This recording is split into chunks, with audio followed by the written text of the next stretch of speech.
అసెంబ్లీలో హరీష్ రావు ప్రసంగంపై సీఎం రేవంత్ స్పందించారు. బహిరంగ సభల్లో ఎలాగూ అబద్ధాలు చెప్తారు, అసెంబ్లీలో అయినా నిజాలు మాట్లాడితే బాగుంటుందని సీఎం రేవంత్ రెడ్డి అన్నారు. ప్రతిపక్షాల సూచనలు స్వీకరించడానికి సిద్ధంగా ఉన్నామని తెలిపారు రేవంత్ రెడ్డి. వాళ్ల సూచనల కోసం సమయం ఇచ్చామని రేవంత్ రెడ్డి అన్నారు. సభ్యులు తప్పుదోవ పట్టించినప్పుడు రికార్డులను సరిదిద్దాల్సిన బాధ్యత సభానాయకుడిగా నా మీద ఉన్నది అధ్యక్ష. ఎందుకంటే ఈ సభలో నిటారుగా నిలబడి నోరు తెరిస్తే సత్యదూరమైన అంశాలను ప్రస్తావించి మేమేదో కేంద్ర ప్రభుత్వంతో నిటారుగా నిలబడి కొట్లాడినాం, మీటర్లు పెట్టమంటే మేము పెట్టనన్నాం, 30,000 కోట్ల రూపాయలు వచ్చేది ఉన్నా అప్పులు తీసుకునే అవకాశం ఉన్నా మేము తిరస్కరించినాం అని చాలాసేపు ఉపన్యాసం ఇచ్చిండు అధ్యక్ష. ఎంత అబద్ధం అంటే నేను సంతకాలు పెట్టిన డాక్యుమెంట్లు ఈరోజు సభలు పెట్టదలుచుకున్నా అధ్యక్ష.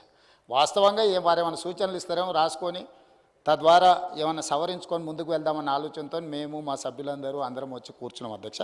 నేను ఈ డాక్యుమెంట్ మళ్ళీ చదివినిపించిన తర్వాత వారికి ఇస్తాను, నేను వారు ఒకసారి చూసుకోమన్నారు. ఎందుకనంటే గతంలో చేసిన తప్పిదాలను కప్పిపుచ్చుకోవడానికి బయట బహిరంగ వేదికలలో అబద్ధాలు మాట్లాడితే పర్వాలేదు, కానీ సభలో కూడా అబద్ధాల ప్రాతిపదికన ఇంకా బుకాయించాలని చూడడం అనేది ఏమాత్రమూ సమంజసం కాదు.